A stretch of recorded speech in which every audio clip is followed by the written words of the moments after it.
Hello friends, welcome to my channel. তো আজকে মিয়ামার থেকে শুরু করলাম, তার কারণ হচ্ছে আজকে ওয়েন্দ্রাদির বার্থডে। তো সেক্ষেত্রে এটা 22শে জুলাইতে ছিল। তো দিদির বাড়িতে তো এসে গেছি ফ্ল্যাটে, তো বার্থডের কেক কিনেছিল। তো দেখো বার্থডে গার্ল এসে গেছে, আমি খুঁজি। হ্যাঁ, এটা তোমার জন্য। মানে উৎফুল্ল আনন্দিত, মানে কি বলবো বুঝতে পারছি না। না না, বার্থডে গিফট, বার্থডে গার্ল একদম রেড পারি হয়ে গেছে। মেকওভারটা কিন্তু যে ডার্লিং ক্যামেরার পিছনে আছে ও করবে। একদম একদম, চলো চলো, ছেলেকে দেবে। Thank you. এটা আবার তুমি রেখে দিও না। কি গো, চুলে লাল করেছো? চুলে লাল করেছি, দেখি দেখ কি অবস্থা, চুলটা লাল করে কি করেছে। বস খেয়ে যাবি, বা চুপ করে থাক, তোকে বলছি না ওকে বলেছি, ঠিক আছে? অপমান।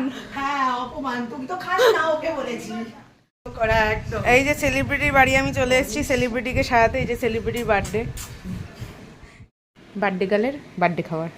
সাত সকালে খাবার দিয়ে দিয়েছে, লুচি তরকারি কত কি দিয়েছে। এত খাই না আমি এমনিতেও, মিষ্টি মিষ্টি সব সব খাবে কিন্তু, একদম সব খেতে হবে। তো দিদি তো গিফট পেয়ে ভীষণই খুশি, আর স্বাভাবিক ব্যাপার, গিফট পেতে কারি না ভালো লাগে। অ্যান্ড দিদির ছেলেরও যে অন্নপ্রাশন আছে রোববার, তো তার আগেই আমি গিফট দিয়েও দিয়েছিলাম ছেলের গিফটটা। তো দিদির ফুল লুক রেডি হয়ে গেছে। তো তোমরা জানিও যে দিদিকে কেমন লাগছে। অবশ্যই দিদিকে তোমরা বারবারই বলেছি যে চেনো, আর খুবই ভালো একজন মনের মানুষ। তো সেক্ষেত্রে আর এই যে দিদির পুচকেটা দেখতেই পাচ্ছ যে কি মিষ্টি, ভীষণই মিষ্টি, মানে একদম দাদা দিদির মতনই পুরো হয়েছে। সো ফুল লুকটা তোমরা দেখে আমাকে জানিও যে বার্থডে হিসাবে লুকটা কেমন লাগলো। তো দিদি আবার চুলে রং করেছে, যেটা তোমাদের দেখালাম। সো দিদির একদম যেরকম মেকআপ দরকার লাগে দিদিকে আমি সেরকমই করি, কারণ আমি তো জানি তার স্কিনে কী যায় আর কি ভালো লাগে তাকে। সো সেই হিসাবে করি। তো তোমাদের ভিডিওটা কেমন লাগছে অবশ্যই তোমরা কমেন্ট করে জানিও।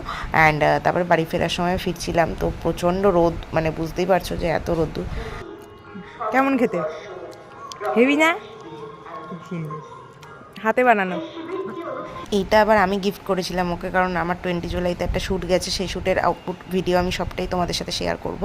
সো সেই হিসাবে শ্যুটের ভিডিওটা দিলাম। তো টেস্টটা সত্যি দেবস্মিতা করেছিল, খুব দারুণ টেস্ট ছিল। আর তারপরে আমি যেরকম সারপ্রাইজ পাবো সেটা আমি বুঝতে পারিনি।